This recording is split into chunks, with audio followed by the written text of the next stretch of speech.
Many people are searching for answers to health challenges. There are natural solutions for a healthy and empowered lifestyle that can be delivered right to your door. Email Carol at carolbirchwell.com and type Health with Kori in the subject line to receive a free ebook on essential oils. Visit carolbirchwell.com and connect with Carol via email for your free ebook. She will help you find the natural solutions that work specifically for you.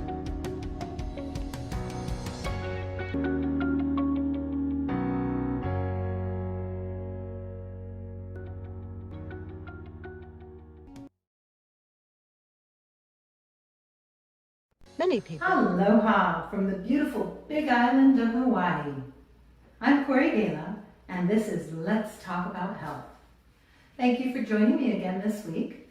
We're going to be finishing up our discussion about anxiety, and I'm really excited today because I will have my guest, Carol. She's going to be joining us via Zoom. Our little, with the COVID and our quarantine situation, we're going to go ahead and meet her via Zoom, and she's going to talk to us a little bit about her experience in the spa industry and how essential oils have been part of her life. And so I look forward to what she's going to share with us today. Okay, so I'd like to welcome my guest. Carol Birchwell is here to talk to us briefly. Hi, Carol, how are you? Great, Kori. Nice to see you. Okay, Carol is a friend of mine. I'm so happy you could join us today. Carol is a friend of mine, and she is also in the spa industry. She has a long history in the spa industry. And Carol, today we've been kind of discussing, with COVID, just the levels of anxiety and stress and depression, and, people's lives have really been turned upside down. And of course, they're not able to visit the spas and do the normal things that they do. So I'm hoping you might have some suggestions for us today. Carol is also an expert with essential oils. So I am going to go ahead and ask her. First, I'd like to know, Carol, can you just tell us a little bit about yourself and your history? How did you get into this industry? I understand you are a massage therapist. Is that correct? Yeah, I've been a massage therapist since 1986, and too. Okay. Yeah, I found massage because it helped me. I was in an automobile accident. I was hit by a drunk driver in 1983, and for 2 years I saw a chiropractor and physical therapy. And what helped the most, I felt, was the hands-on physical therapy of massage. Some really good deep tissue work, and that led me to seek massage therapy as my passion. So I've been doing it for a long time, and I got into it because I know the benefits, firsthand. Wow, that's amazing. And how are you today? Your back feels pretty good. You kind of have healed up from that. Obviously, you've been doing this for so long. You obviously yes. have pretty good results. I was very young when I started, and I can remember thinking, oh, when I'm old, like 40, I probably won't be able to do this anymore. Reality is, another 15 years later, and I'm still practicing massage. I love it. I love the benefit it brings to people. It's so wonderful when somebody walks in, and whether they're emotionally down or physically down, and I can work with them and have them leave with a smile on their face. It's awesome work. You're a spa owner as well, is that correct? I had spas from 1989 through January of this year. I closed my spa. I had 2 at one point, and then downsized to 1. And in January, I closed the spa, which the timing was, serendipitous. It's perfect. So. Right before COVID, so that kind of worked out well. I'm guessing. So that was a good move for you. Absolutely. So my first 10 years were in a chiropractor's office. So I say I grew up as a massage therapist in a chiropractor's office. Actually, the chiropractor that I saw for treatment after that accident. And then I moved into spa, and I had grown to 2 spas and 50-something employees. And then I was teaching for a major corporation, spa body treatments and massage and aromatherapy. And then in January, I decided I wanted to go back to my roots, and I now have a room in a chiropractor office again. So you're currently in a chiropractic office then, is that right? so we're still not seeing clients right now, but that's where I'll be when we resume. Now you've gotten into another passion that lines up really nicely with massage therapy, and you are very involved with aromatherapy and essential oils. Is that correct? Well, I've always been, ever since I started massaging back in '86, we very little bit used some essential oils in our practice. I really wasn't that into it until I found the spa world. Mm-hmm. And then I, used a variety of different oils and taught aromatherapy for one of the major companies. And, now I'm doing my own thing. So it's awesome, and oils, but now I'm using them at home myself. If our listeners or our viewers were interested in essential oils in their home, can you name like your top 3 that you would recommend that would be great to have around the house, and what they would be good for? So the top 3 are lemon, lavender, and peppermint. Those are the staples. Like, everybody should have those. Do a little bit of a wake up in the morning, right? So a little bit of energy, a little energizing. Yep. You said that they're a little bit energizing and uplifting. They're really versatile. They go well together. You can blend them, put them in a diffuser. They're great for purifying the air. Lemon's got a really good cleansing property. Peppermint is a little soothing. So it's a great combination. It's kind of like your do-all, in 3 little bottles of oil.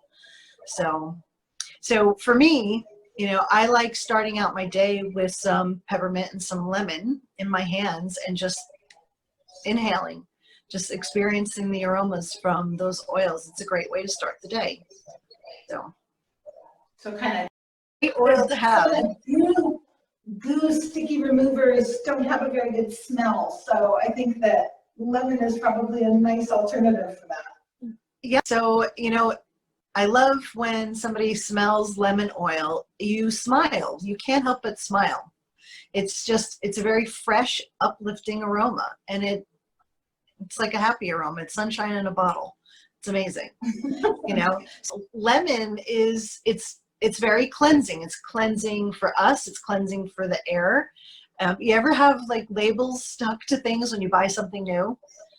A drop of lemon oil takes the sticky residue from labels off of packages or items, whatever you have. So I have lemon trees in my yard, so I love that smell. And so, can you actually eat these oils? I mean, I do know that, you want to always make sure you have like a medical grade or a food grade. So I guess that, you can use them orally if they are like food grade or medical grade. I mean, what do you think is best? And they're toxic, right? There's warning labels all over them, but some lemon oil to clean up something sticky. It's like I used some duct tape when I was moving on some furniture, and it left a residue when I pulled it off, and the lemon oil just effortlessly wipes it away. So lemon's really awesome.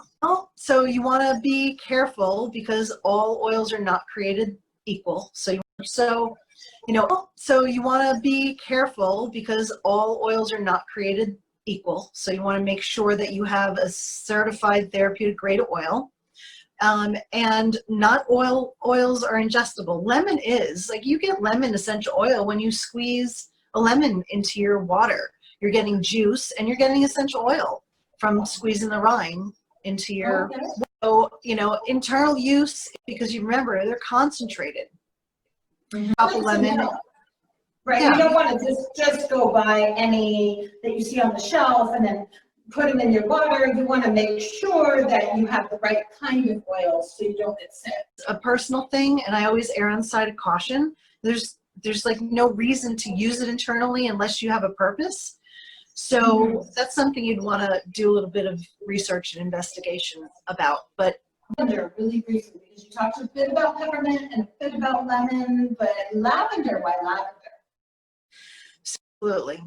Okay. Absolutely. They are not, you know, there isn't regulation on them, so they're not all created equal. And you need to do your research and make sure that you find oils that have like third-party testing, that it's not the company saying that they have pure oils, but that somebody else verifies their oils. Really good to do that research.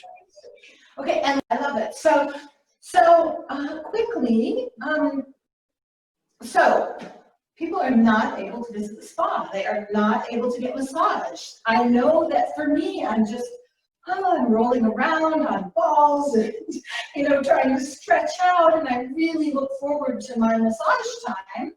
And right now with COVID, you know, and for me, it's definitely a good de-stressor, a good way for me to unwind and help with stress and help with anxiety for me.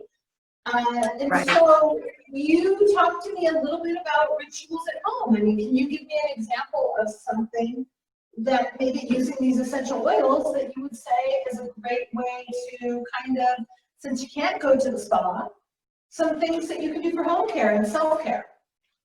Lavender is, you know, I think most people know that lavender is the relaxing oil. Like whenever you need to chill out, unwind, you know, de-stress. It's a really great perfume. It's an all natural, wonderful aroma that you can use on a daily basis as a perfume.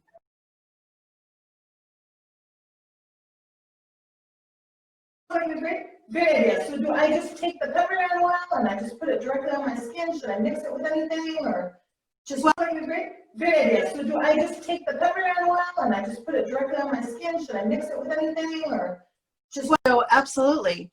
You know, one of the things I like to do is in the middle of the day, you know, you ever have that lull in the middle of the day where you're like feeling tired, you know, maybe after. So you need a little pick-me-up. You can take some peppermint oil and just put a little bit in your hands and rub the back of your neck. Just do a little self-massage, some compressions, just a little squeeze.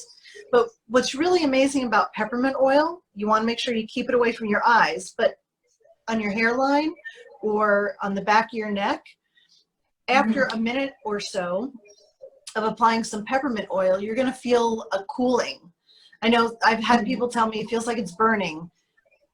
So that's another good point, is it's good to dilute them. So you can put them in some coconut oil, you know, get like a teaspoon of coconut oil and 4 or 5 drops of peppermint or whatever oil you're using, and use that as a little self-massage.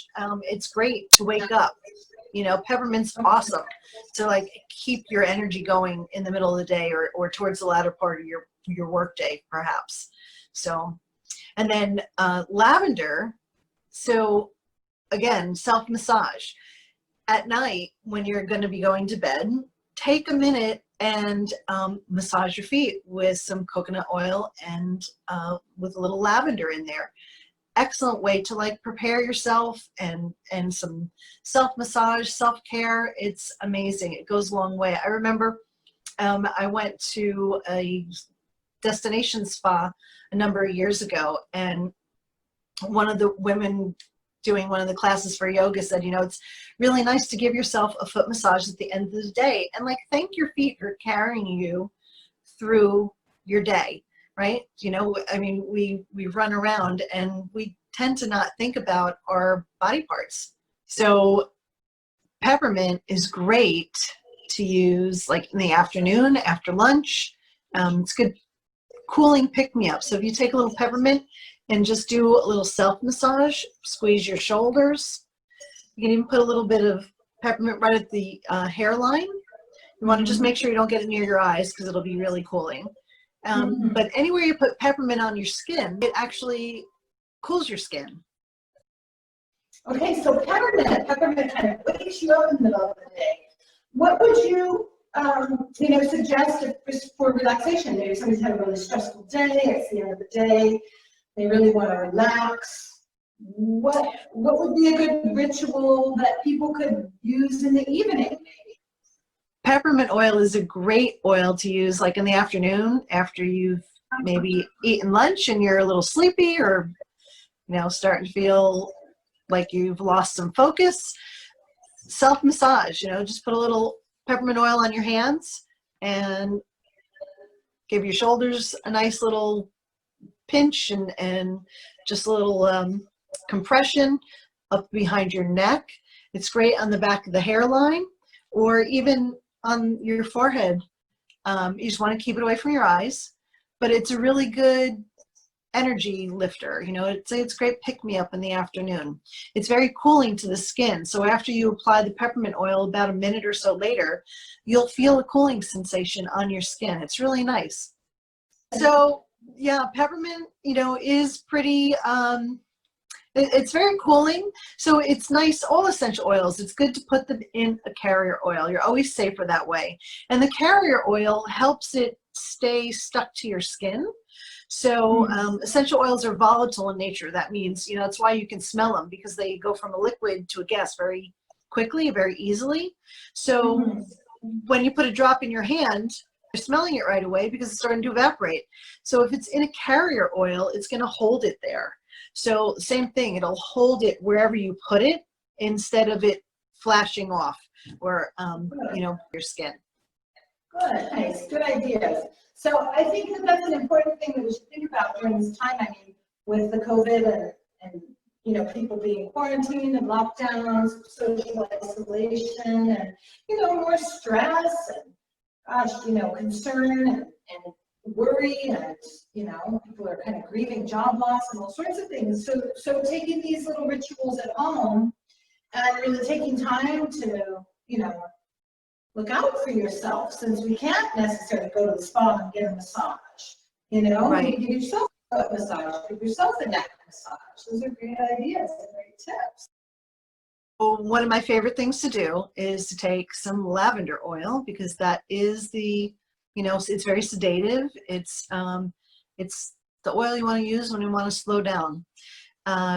Use it with some coconut oil, or even in some cream that doesn't have any aroma to it, and give yourself a nice little foot massage before you go to bed. It's a great way to slow down and some self-care. Your husband, your wife, massaging each other's feet. It's such a giving thing to do, right? To take care of each other. Hope to talk to you again soon. Thank you. This is Carol Birchwell. She is also our sponsor. So you will see her website on our commercial break. And people can go ahead and contact you if they have questions about essential oils. Is that right? The web address is there. You can go see, what I have to offer. Wonderful. Thank you again, Carol. It was so good to see you. Sorry. Have a good day. Thanks. Many people are searching for answers to health challenges. There are natural solutions for a healthy and empowered lifestyle that can be delivered right to your door. Email Carol at carolbirchwell.com and type Health with Kori in the subject line to receive a free ebook on essential oils. Visit carolbirchwell.com and connect with Carol via email for your free ebook. She will help you find the natural solutions that work specifically for you.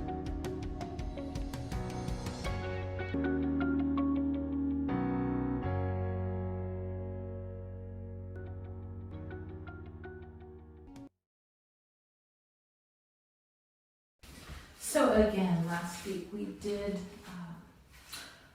look at some of the issues that can present as depression but are not depression. And again, that's why it is nice to get second opinions. And I do like seeing a licensed psychologist, also possibly a natural physician, to make sure that you really are treating the correct issue.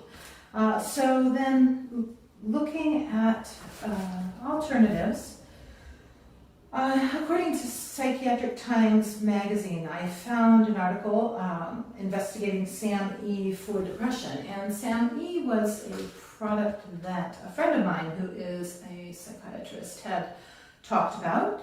And it is an article written by Richard P. Brown, MD, and he's the co-author of Stop Depression Now.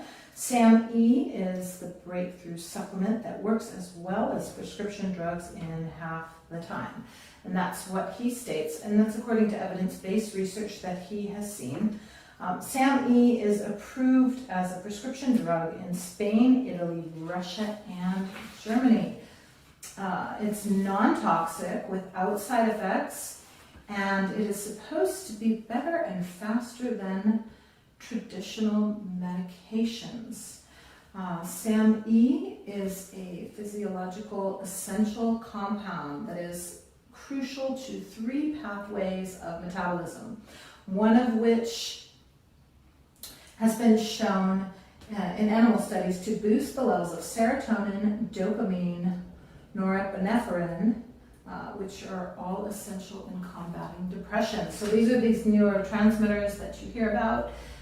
These are really important neurotransmitters that elevate mood and help combat depression. So he is stating that based on research that they have found that this is a natural compound that we actually produce, and you can supplement with it, and it has been shown to be very, very effective. And as I was reading the article more, what was stated is that it is a little bit, insurance doesn't cover it. So because of the cost and because insurance doesn't cover it, oftentimes, patients will opt for antidepressants. But again, this is, he claims, an antidepressant in Europe, that it is a prescription medication. You can find it at Walmart. It's something you can ask your doctor about or ask a natural physician about if you do want to look into an alternative treatment. I just wanted to go ahead and tell you a little bit about it. As far as serotonin is our neurotransmitter that regulates mood, happiness, helps regulate with anxiety, and low levels of serotonin are linked to depression. There's other ways to bring up serotonin. I'm sure you've heard exercising raises your serotonin levels. Dopamine is known as the feel-good neurotransmitter, and that contributes to pleasure and satisfaction. It's part of the brain's reward system. And then the norepinephrine neurotransmitter is associated with alertness and arousal. Low levels can lead to depression, ADHD, and low blood pressure. So again, these neurotransmitters are really important, and so that is one of the things that when you are being prescribed psychotropic medications, that is what they are, those medications are to try to regulate those neurotransmitters in the brain. And again, that is called SAM-E. Feel free to research it on your own. You can ask your doctor about it if it's something that you think that you might want to try an alternative. So, following up with a little bit what we were getting into last week with depression. Where we left off, I was talking about the increase in depression and anxiety due to COVID. And so we're seeing a widespread depression and anxiety in the United States. And so I was discussing really briefly about the DSM and criteria that doctors look for, or psychologists look for, to see if you are actually going to be diagnosed with depression or anxiety, actually. Now that we are going to go ahead and talk about both of them a little bit in this show. I wasn't able to finish up with depression last time.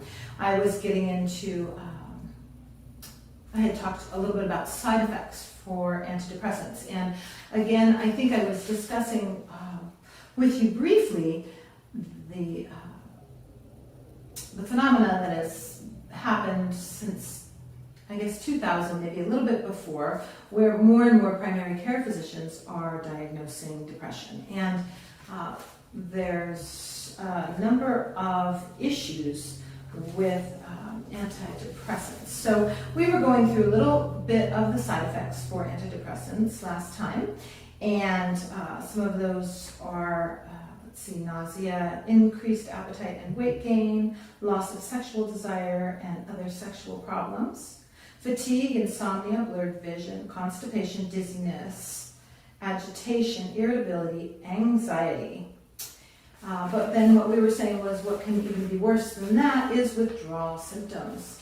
So again, I did mention there is a legal investigation going on that is investigating a possible link between antidepressant and antidepressant withdrawal and some of the school shootings that we've been seeing. And although nothing has been confirmed one way or the other, there is currently an ongoing legal investigation. So one of the things you need to understand, if you do opt to take antidepressants, know that you can't just go off of antidepressants. You do need to be tapered off of antidepressants, and you do need to do that under a physician's care.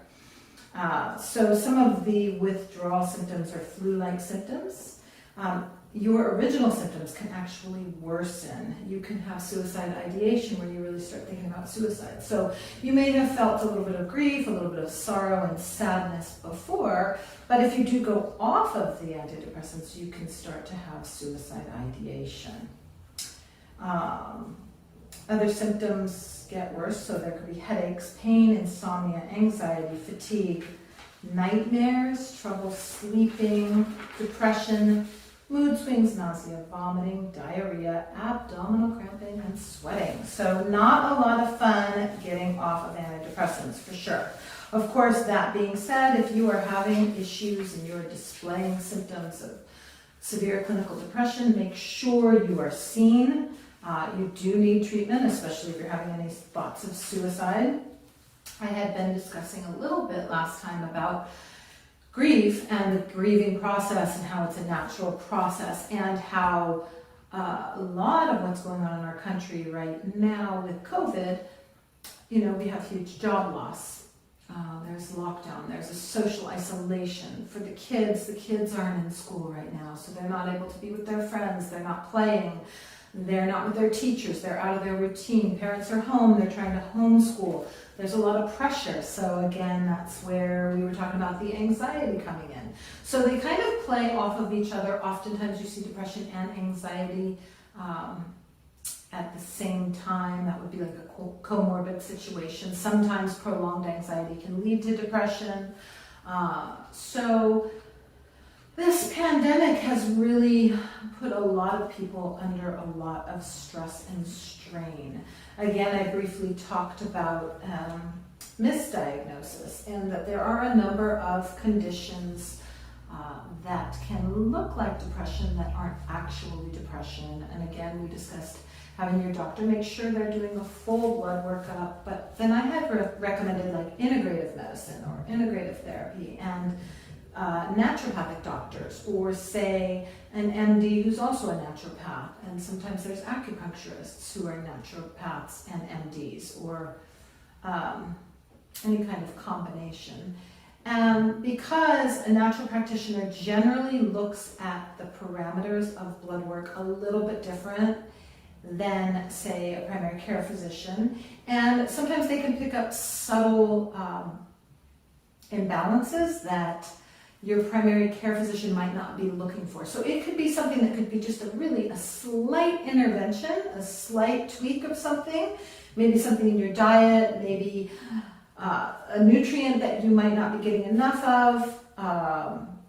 And so they may be able to intervene before it leads into a really severe clinical situation. Again, I did bring up counseling for grieving. So counselors are there to really help you process. And, with COVID, we are going through an actual grieving process. So counselors are really kind of like a first step. I would recommend, or I wouldn't recommend, but I would suggest it's awfully good to go find a counselor, a psychologist. You want to find a licensed psychologist who can work with you with some of these issues. And then, of course, they can refer you out if you need more in-depth medical care. Often they will refer you to a psychiatrist. But again, working with a natural physician is something that I like to incorporate, because there are all of these other aspects that come into play that oftentimes a natural approach can get you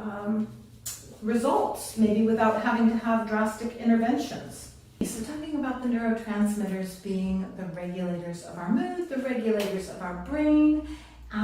So with anxiety and depression, our chemistry changes. And an interesting thing to note is that we can actually get addicted to our own chemistry, this release of chemicals. So you ever heard the expression, adrenaline junkie, or they're addicted to adrenaline, right? So somebody who has radical experiences, who loves like extreme sports, they do get this rush of adrenaline, right? We have this fight or flight response in the system, kind of hits the adrenal glands, and we get this fight or flight, right? We get this burst of adrenaline, and some people find a rush from that. So, maybe, I don't know, I like to surf, I like big waves, so I do get an adrenaline rush from surfing. So skydiving or rock climbing or, a lot of these extreme sports do give you this burst of adrenaline, and, our own chemistry can become addicting. So if you think about depression or anxiety, we can get into a pattern of behavior where over a prolonged period of time, we get addicted to our own chemicals, so to speak. So that's where we really need to kind of figure out what's going on with the chemistry, but then also look at our behavior patterns, our patterns of thinking, shifting our behavior, shifting into a behavior management.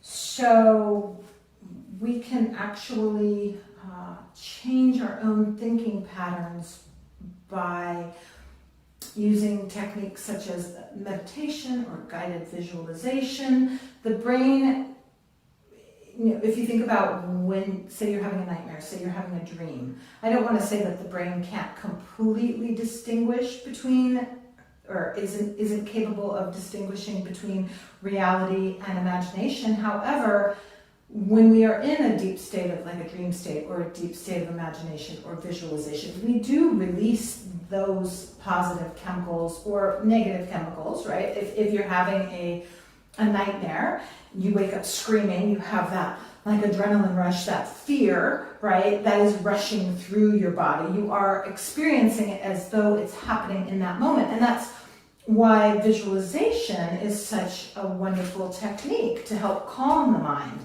to soothe the mind, to uplift the mind and our thinking. So there are numerous guided meditations you can find online, on YouTube. There is one in particular that I really like for grief that I've used personally for grieving loss. And I found it very beneficial. It takes you out of the place where you are and allows you to go into your mind, and it actually can uplift and shift the mood. And when we're having that uplift and change in mood, that's actually changing our chemistry. So that when we do that over a period of time consistently, we're forming a new pattern of behavior. So again, my background is in behavior science. And so I did mention briefly that I wanted to talk about brain plasticity. And so brain plasticity is really the way that the brain organizes itself, the way that the neurons link up, right? How the brain shapes itself, how the brain forms itself. So every time we incorporate these new behaviors over a period of time, the brain actually adapts and changes and shifts so that it becomes more the norm. So with regular attention to our mood, we are actually able to reshape and retrain our brain and shift the chemistry that's going on in our body. But it's not something you can ignore. If you're going through these things, you definitely want to seek help. You definitely want to, like I said before, have a naturopath, doctor, a counselor, psychologist. You want to be working with somebody, but there are these techniques that we can incorporate into our life. So daily rituals would be something like, regular visualization for if you are, grieving the loss of your job, say doing a visualization for grief, or doing a relaxation video in the evening if you are having high levels of stress and anxiety. And I think right now is a good time to take a quick break from a commercial break, and we're going to go ahead and hear from our sponsor, and we'll be back in just a minute. Many people are searching for answers to health challenges. There are natural solutions for a healthy and empowered lifestyle that can be delivered right to your door. Email Carol at carolbirchwell.com and type Health with Kori in the subject line to receive a free ebook on essential oils. Visit carolbirchwell.com and connect with Carol via email for your free ebook. She will help you find the natural solutions that work specifically for you.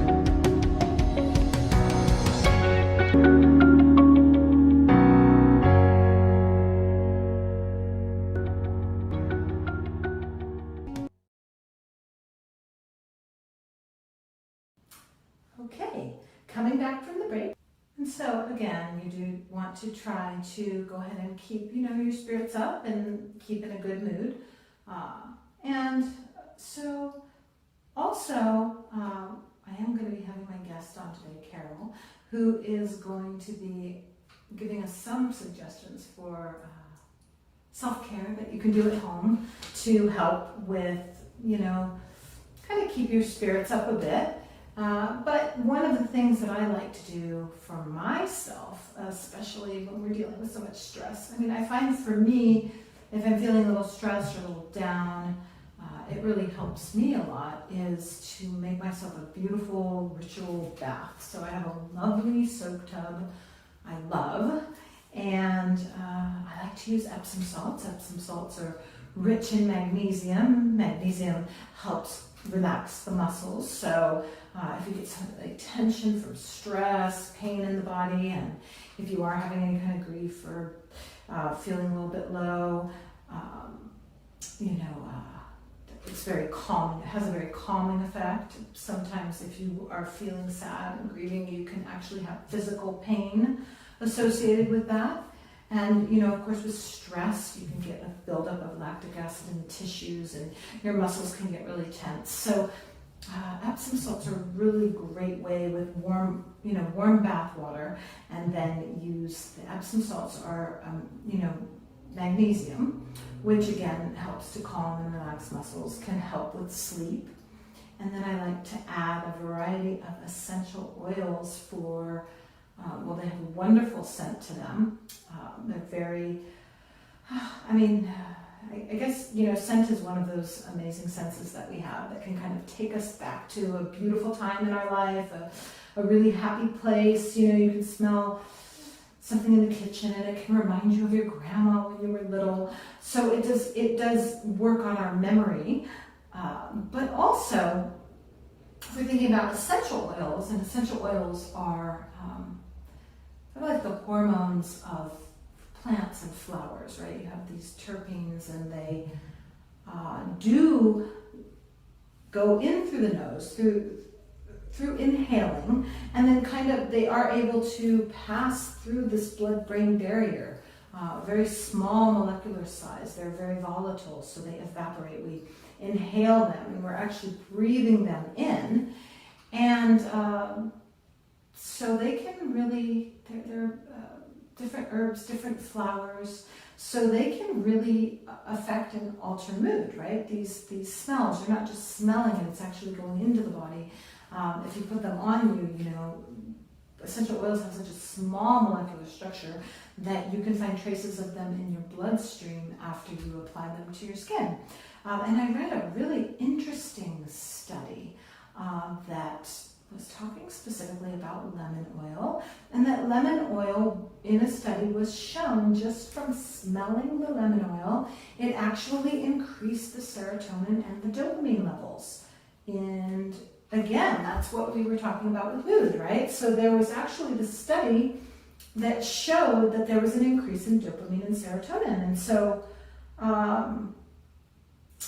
again, it's interesting the way that the brain works. So we can have these memories as we're smelling things, or they can give us a certain mood, and then if we incorporate that into our life, that changes our behavior, and then over a period of time, new behaviors reshape the brain, the chemistry changes in the brain. So there's an awful lot of things that we can actually do, being very conscious about how we're living our life, and applying these really kind of simple rituals into our day that can alter our mood, that can help us, instead of maybe having, not that a glass of wine isn't wonderful, a glass of wine is great, but if you're having a glass of wine, you really just want to have one glass of wine. It's not super healthy to be drinking lots of alcohol, right? There's downsides to it.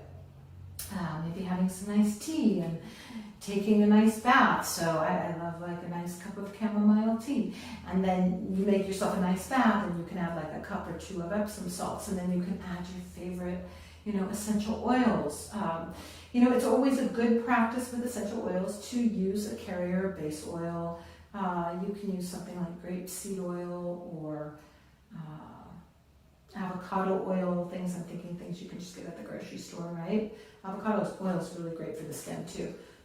Those don't have a very strong fragrance on their own. Olive oil has a pretty strong smell. Although olive oil is great for the skin, it does have a strong smell. So it's not the best if you want to blend oils. But one of the blends I love is a little bit of lemon oil, a little bit of lavender oil, and then I mix that into a base oil of avocado oil. So maybe I would take, like, say, a quarter cup of avocado oil and add maybe 5 to 7 drops of lavender and maybe 4 drops of lemon oil, and make a nice little blend, and then I can add a little bit of that into the bath water.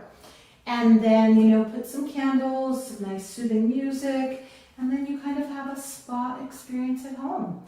And it's a great thing to do before bed. Bring your cup of tea and sit in the tub for a good 20 minutes right before bed. And that's a wonderful treat for yourself. And especially take extra care right now with everything going on with the pandemic, okay?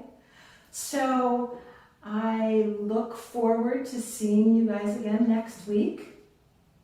I am so happy that you joined me, and I look forward to seeing you again next week.